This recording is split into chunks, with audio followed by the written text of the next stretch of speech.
Hello mga kalaksbay, mga kaluto at mga katamis dyan. Ipagluto tayo ng isang pacham. So nag-isa-gisa lang tayo ng bawang, sibuyas.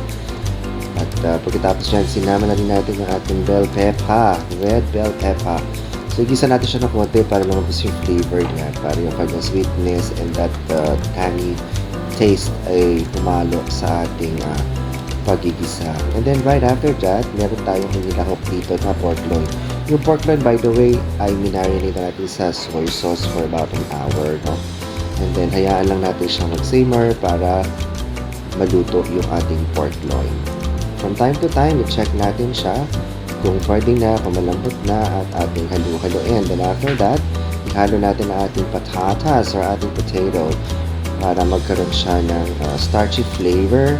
And then after that, pag naluto na, ihalo din natin ang ating broccoli.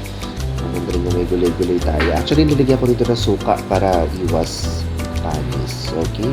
So, ayan mga kalaksbay, ang ating patsambang pork kineso.